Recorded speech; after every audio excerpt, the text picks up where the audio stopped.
How many times do you get a new story idea? All the time, right? Unless, of course, you're supposed to be thinking of one and it's urgent that you get one quickly, right? How many times does someone come up to you and say, "Oh, you're a writer? Ugh, I had the best idea for a story." And then sometimes they'll say, "But I don't have time to write that story right now, so maybe you should write it and we'll split the profits." Well, those people don't know that there's a huge chasm between that initial idea and actually writing a book based on that idea. The idea for a story is just the premise, and there is a long way to go before you actually come up with a plot. And that's why it's so very important to pick the right idea to actually run with, because writing is different from other creative pursuits, like painting, for example, where you can have an idea and you can pretty much knock out a painting, or at least some semblance of one, in a few hours, and you have basically expressed your idea. Whereas with writing, that idea is going to take months, if not years, to elaborate upon until it's actually fit for human consumption in the form of a book.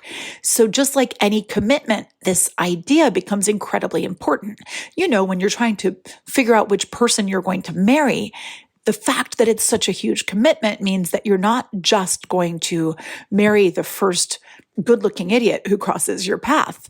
I mean, some of us do, but you eventually realize that this is a really bad idea. So you need to pick with your head as well as with your heart. So today's episode of the How to Be an Author podcast, we're going to talk about that initial idea, how to determine whether it's actually a pretty good idea, and also how to stop getting totally distracted by the other ideas that might jump into your mind as you're starting to commit to this one, and especially how to develop this simple idea from spark to book. It's a whole process, but I think that once I've walked you through it, you're going to feel a whole lot better about it. And it's going to make those first steps of starting a book that much more manageable and that much less overwhelming. If you're a writer dreaming of becoming a successful author, join me, writing coach Karenna Akavane, on the How to Be an Author podcast, your weekly source for writing information, inspiration, and motivation. So what's the first step between "I could write that, I guess," to "wow, I really need to write this"? Yeah, there's a little bit more than just the initial spark. There's some more thought that goes into it. And many of us overthink this just a little bit, I feel. Yes, it's important to choose a good idea, but you know that ideas are a dime a dozen. 20 different authors can take the same idea, and the finished product will look so incredibly different that unless you knew the actual basis of the book, you wouldn't even realize that they're all written on the same idea. And you may know that books are all based on these story archetypes, and we're going to be elaborating on that a little bit more later on. But it's really important to realize that that initial idea, sure, it's important, but you can do anything you want with it.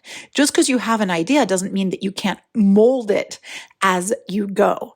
So keep that in mind. You're not just locked into something super rigid just because you chose an idea. You are going to be able to take that idea in even completely unpredictable directions pretty far into the writing process and even into the editing process. So I hope that makes you feel a little bit less freaked out about it. But let's start. Is it a good idea? Well, do you love it? Then it's probably a good idea, or at least it has the seeds of a good idea. As long as you love this idea, you're going to keep drumming up enthusiasm for it. And that's really, really important. We're going to be talking later on about why you have to keep reminding yourself of why you love your idea and what you love about it. This is one of those hacks that's going to keep you writing a better book and keep you on track. But first of all, just know that you don't have to be fully obsessed about the idea, more like intrigued. Just being curious about an idea is probably going to be just as good as being completely obsessed about it, and possibly better. Because sometimes when we're obsessed about an idea, it's like when you're in the first flushes of love. You're not looking at the problems. You're not looking at anything very objectively. You're just kind of running ahead, full steam ahead. Whereas if you're intrigued and you want to find out more, that's when you're actually going to be thinking a little bit as well. And you're going to be looking at ways to make this idea even better. You're going to be looking at how this idea fits into your work. You're going to be just a little bit more objective. And I think that's really important. So let me give you an example of being obsessed with an idea versus being intrigued by an idea. I've written a few books where I was completely obsessed about the idea, and I've jumped into a bunch of research about them. So Written in Stone, for example, that is a book that was transformed 100 times between the initial idea and the form it's in now. That book has been professionally edited twice. It's been in and out of agencies and publishers. It has had a long, arduous road, but I was obsessed with it. And so it made it that much harder to write because A, I kept pushing it, which was the good part. But the bad part was I was blinded by how much I loved the idea. And I started researching and doing a deep dive into the history, into the geography, into the world of my book. And I kind of nerded out on it. And I love nerding out on things, but your reader does not need you to nerd out. Your reader needs a good story first and foremost, and then any nerding out that you can do is going to contribute to giving it more flavor. But if you front load that world building and that research because you're obsessed with the idea, it's going to be a lot harder to fit that stuff into a story rather than writing the story and throwing some of that stuff in. So the opposite side of this is last year's NaNoWriMo, where I had my TikTok audience vote on one of 4 stories for me to do during NaNoWriMo. And I wasn't obsessed about any of these. I just thought I was going to branch out. I was working on my current work in progress, and I was not burnt out, but just needed something to kind of keep the fun going, really. And I wanted to prove that you can just jump into NaNoWriMo and win NaNoWriMo without having done a ton of research first. So I basically threw out 4 ideas that were totally not my usual genre. I wasn't 100% sold on any of them. And so I threw out something about witches, and then something about, I can't even remember. That's how much I don't care about it. But the final one that I threw out there was something about berserkers and Vikings and archaeology. And that's the one that people picked. Okay, cool. I wasn't 100% sold on it. I hadn't researched it at all. And at first I was having a hard time getting into it, but I actually found that forced me to focus on the story. And by the time I finished NaNoWriMo, I started regretting that I was going to have to go back to my serious current work in progress before I could revisit this idea, because by then I had fallen in love with this kind of arranged marriage of mine.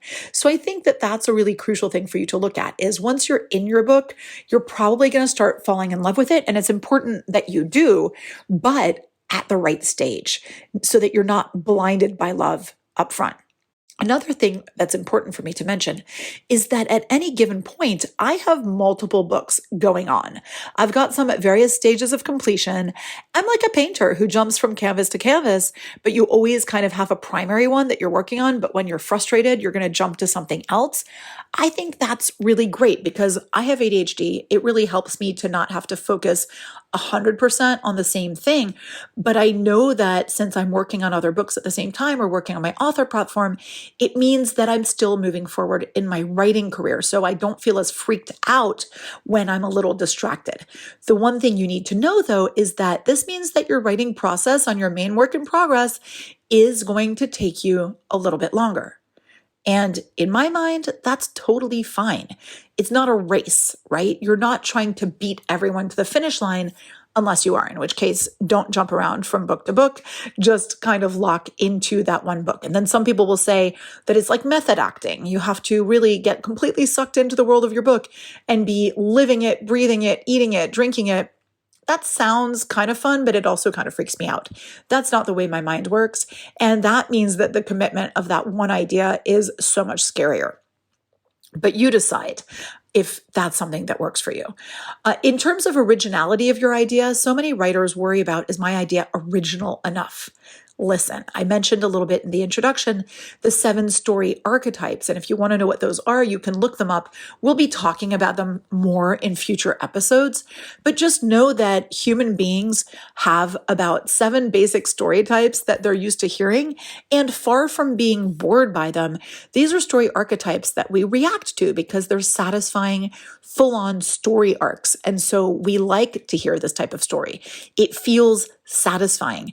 We kind of feel that we might know what's going to happen, but we get surprised by some of the details or some of the characters or the settings. So keep in mind that your story idea, the whole concept at first, isn't really what's super original, like the things of what happens.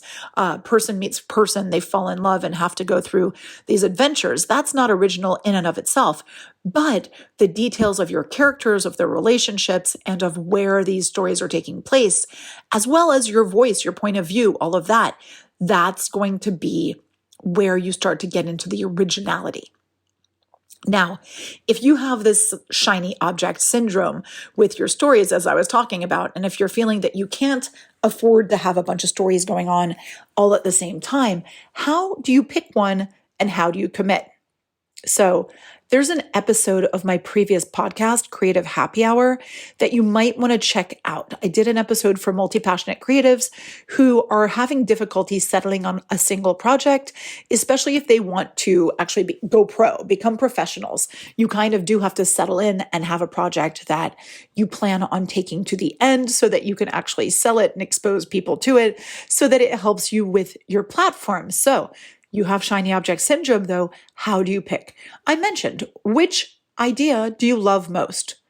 That's a way to look at it, right? You can choose the idea that you like most, but if that is like trying to pick your favorite child to you, I get that. I have other ways of telling which idea might be the one that you want to go with now. And remember, you can put all these ideas in your notebook. You do not have to throw these ideas away just because you're not working on them right now. You can always revisit them later when you're done with the first one. So if you can't decide which one you like best, which will be the easiest to write and sell? It sounds like a cheat. I know it sounds obvious, but which of your ideas is actually going to be easier for you to write? And there can be different reasons for this. Is it easier to write because you just find it more fun, or you have more of the information, or you've thought about this idea more in depth, or maybe you've written a partial outline, or maybe you've already thought of the characters, or maybe you've visited the place you want to write about and you've got these scenes in your mind? Well, that's definitely going to help you to write this book more. Or maybe you have a book that you have finished, you threw it away, and now you're trying to think of other ideas, and you're like, you know what? Maybe I should revisit that book because I already have, 50,000 words. Maybe that NaNoWriMo entry you did that you didn't quite love, is there a way to tweak it so that you can write it fast and sell it fast? That is kind of great. Just even mindset-wise, forget financially, mindset-wise, when you have something that you've actually taken to the end of the whole cycle, that really gives you that mindset boost so that you can write the next one all the more easily because you now know that, yes, you're capable of doing this and you can do it well. Another question that you might want to ask yourself is, which of my ideas or concepts do I think might do best in the current market? Now, I'm not talking about writing to market or to trends. This is really important. Too many writers are like, oh my God, books about vampires are really in right now. I'm going to write a book about vampires. And by the time they're done writing it, the publishing industry has moved on to other things. And agents or readers are going to be thinking that you're just piggybacking on the trend. So that's not the best thing to do. But then you've got some types of trends that have a longer shelf life, like books with unreliable narrators. That's been one of the trends that's been doing pretty well. That's something that's pretty popular. Whereas if you have a book that's a sweeping epic with third-person omniscient storytelling that feels a little bit old-fashioned, now you might have a niche of people who love that kind of book, and that's cool, in which case write that. But if you're feeling that, this feels like it's not part of what's being published right now, I would say go with that gut instinct or do some research and figure out what's selling right now. What are agents looking for? You can go to the Writer's Market website or book and look and see what agents are currently looking for. I suspect that it's a lot of stuff that is inclusive, that has representation of, different groups. Books that are maybe for the new adult market as well are doing pretty well right now, but also books with just unique characters. People are looking for character-driven books, and not so much, fan fiction, for example, but fan fiction does well on other platforms like Wattpad. So just look at where your desired audience is, look at what your desired genre and desired outlet is, and see what's doing well, and think to yourself, okay, what do I think the trend is? Do I think that I can write my book in time so that I capitalize on this trend? Otherwise, just write the damn thing that you want it to, right? Another way of telling which is the best idea of the multiple ideas that you have is, if you're talking to friends about various ideas that you have, which one are they most excited by? That's pretty simple. That's like doing your own market research, right? Doing your own A/B testing. Say, hey, would you rather read a book about this or that? And yes, your friends are going to have different opinions about all of this, but at some point, maybe a picture starts becoming a little bit more apparent of what your better idea is. Now, once you've kind of settled on an idea, what do you do to take that idea from idea to story? How do you go from premise to plot? So the premise, just so you know, is just, that basic idea. There's a girl who lives on a desert island and she makes friends with a dolphin. That's cool. That's a premise, right? Or what would you do if your cat started to talk? That's another premise. Or what would someone do if their home planet is about to be invaded by very scary aliens? Another idea. This does not yet have a plot. A plot has beginning, middle, and end. A plot has things that have character arcs. A plot has obstacles and scenes. It's got all these different elements to it. And we're going to be talking more in detail about all of those elements in the next episode. But for now, suffice it to say that there are different building blocks of a story that you're going to need to hit. We're going to start talking about it, of course, today so that you have this little homework. If you're following along in real time, you're going to be starting your book and you're going to have all these things that you can start to think about. But the first step in taking your idea from premise to plot is brainstorm. I think brainstorming is really important. At this point, you don't want to get yourself locked in to a single storyline. You want to think about the possibilities of this idea. Like, what would be cliche about this idea and what would be completely new and cool about this idea? You want to read some things about this general idea or books that are similar to what you're trying to write. You want to observe around you and see things that are possibilities that you could do with this idea. You want to chat with people about your idea, and you want to look but also see what's going on around you. You want to do things that are kind of exciting. Like maybe you have an idea that has to do with skiing. I don't know. Well, go skiing and see what happens when you go skiing. Do those things that are going to put you in the mind of a possible character that has to do with this. And then ask yourself lots and lots of questions. What would happen if? What would be the issues if? What are the problems with blah? What would I do if ... All of those types of questions are going to get you to start to see some potential for a really good plot. So what makes a good story? A lot of things make a good story, but let's think about this. What makes a good story? I would say that one of the big things, first you'll think about characters. Yes, characters really make for a good story, but what kind of character? A character that's relatable. A character that's interesting, a character that's a bit unique. And more than that, in your story, there need to be circumstances that are going to lead to emotions and change and character development. And that means lots and lots of obstacles. Another thing that a really good story needs is a cool setting. Now, that doesn't mean it has to be in some over-the-top location at all. A cool setting could be a really small setting. It could be somebody's apartment if they're locked in their apartment, but they have a rich inner life. Or a cool setting could be, if you're writing a cozy mystery, it could be a little bake shop in a small town. Or the cool setting could be a school that's vaguely sinister. So think about the basic setting, but what makes it different? What makes it unique? What about your setting is going to impact the characters and put this whole story into motion? That's what's important about the setting. Now, I say setting, and many of you, I'm sure, have started to think, oh, world building. And world building is one of those things that a lot of writers are obsessed with. Yes, building worlds is so much fun. However, as I said before in the whole research part, world building too much before you get your story down might end up shooting you in the foot. Creating too many character Bibles with all these traits about your characters, including their favorite ice cream and all this stuff. It's not important for you to know your character's favorite ice cream if that's not crucial to the story. It's not crucial for you to know exactly how the septic tanks in your character's world work if that's not crucial to the story. So just be warned that you can end up doing so much world building and research and character research for months and months or years and years on end, and you're still no closer to actually writing your story. So I think that's really important. Just think about the details that will impact your plot and your characters. That's it. At this point, too, before you get too far into your story idea, you also want to think about genre. Some of you kind of know instinctively which genre you're going to be writing in from the get-go because that's what you read or that's what you have always wanted to write.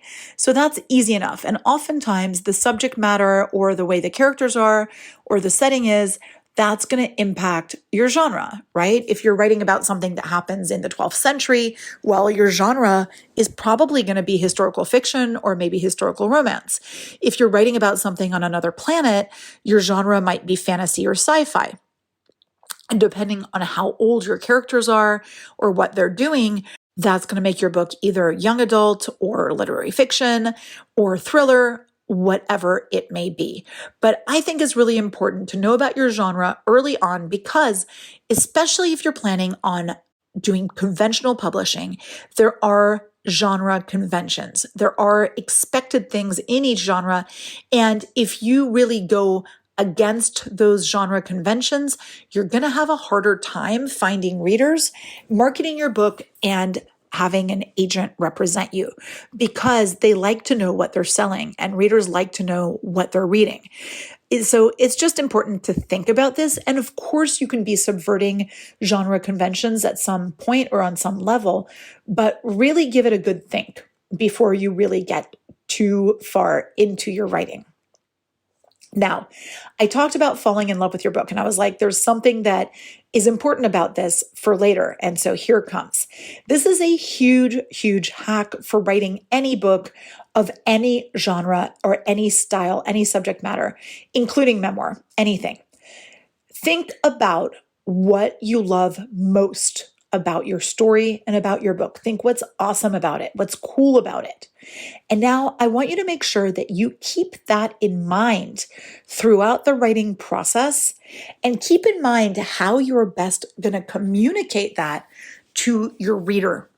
That is going to aid you so much with your messaging, with your clarity, with your goals.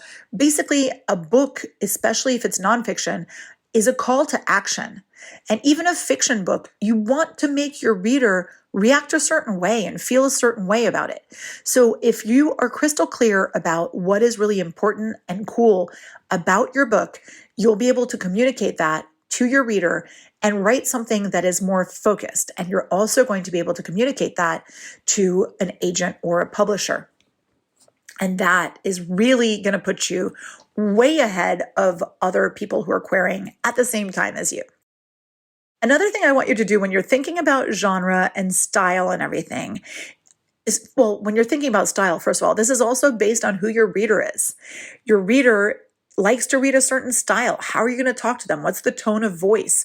What is the form that your writing is going to take that's going to best express your story to your reader? Because that's the magic of writing.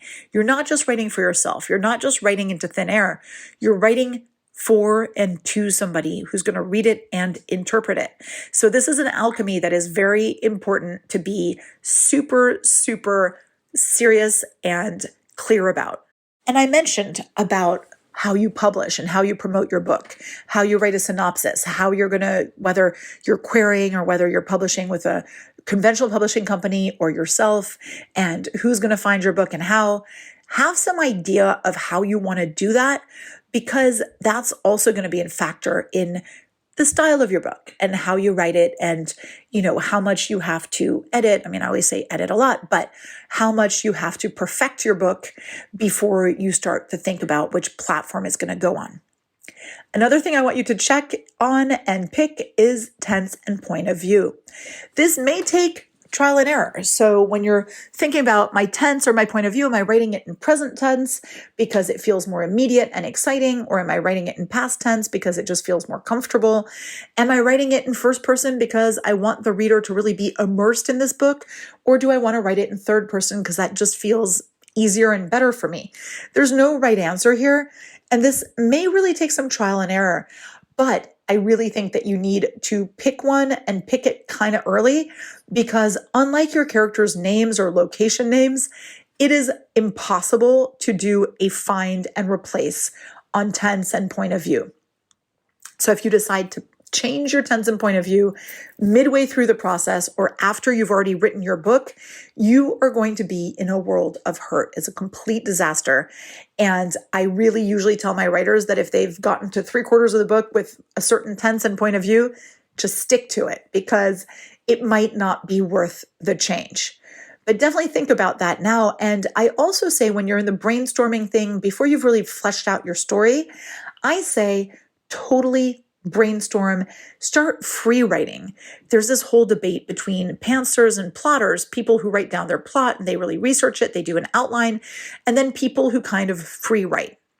I'm one of those people who really believes that you can do a little bit of both, but I think an outline is key if you want to be really intentional about your plot and make things easier for yourself. But I do think that doing a little bit of free writing so you can see who your characters are and kind of see what your style is going to be like, I think that that's really useful as well. And that will help you to see which tense and point of view works best for you. I think that's great. And now let's talk about how we're going to take this basic seed of an idea that you had and start to make it into an actual story or an actual little mini synopsis, elevator pitch, or blurb for your book. And this is something that's going to be useful for you, because if you do have multiple ideas, have fun expanding each one of these into this little mini elevator pitch so that you can pitch them to your friends. As I said before, see which one has people reacting best. See what the nitty-gritty of the story is. See what's crucial in the story. The thing that you're going to use to do this is called the story spine. These are the most basic building blocks of any story. And they kind of include what I call the 5 W's, which is who, what, why, where, when, which is, who's in your story? Where does it take place? When is it taking place? What's important about it? Why is your character trying to get what they want to get?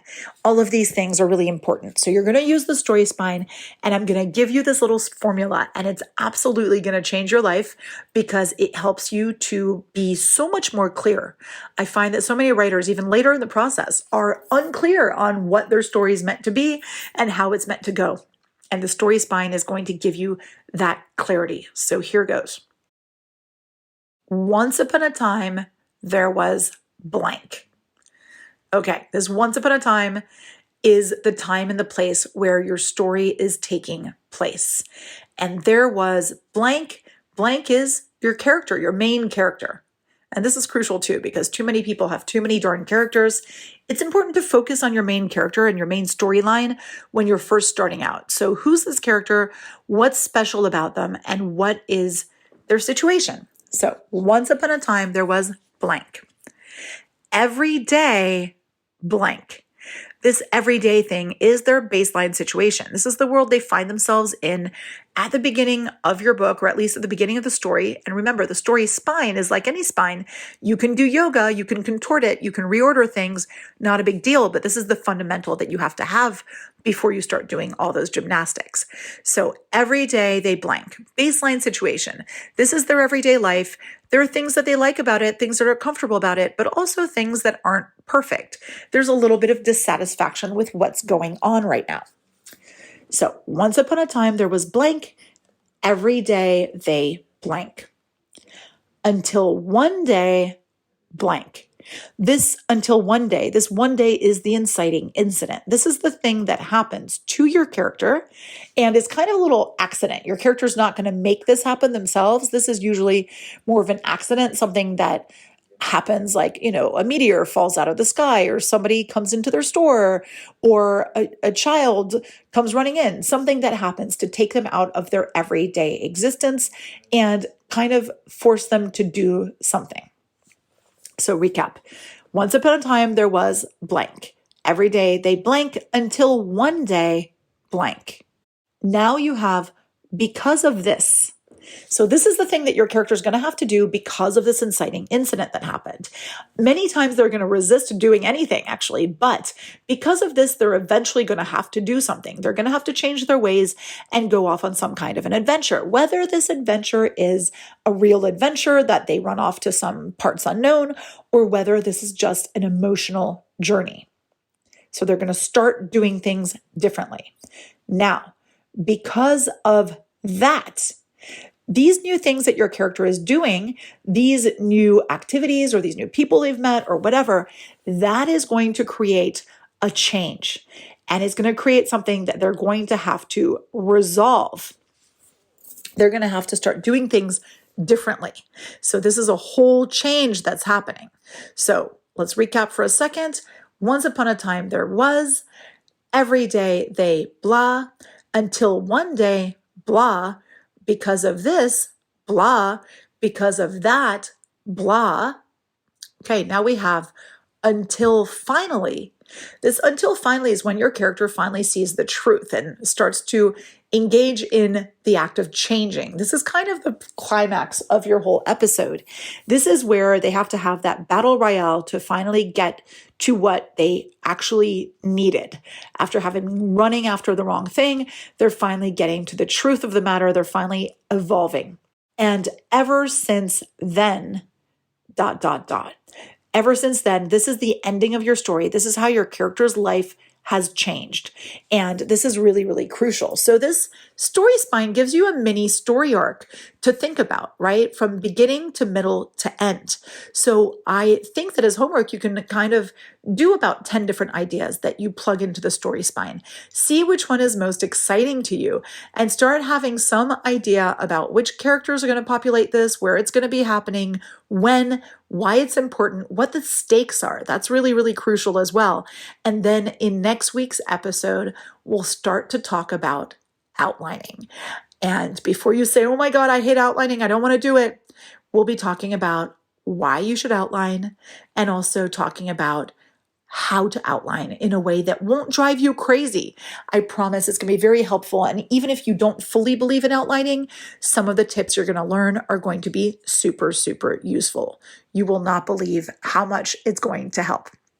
I hope that this episode on how to go from idea to story is super inspirational for you, that you're feeling motivated and ready to go.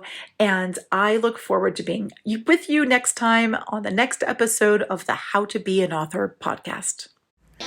If you have any pressing writing-related questions or would like to be featured on the How to Be an Author podcast, please feel free to reach out on my website, creativeandwritingcoach.com.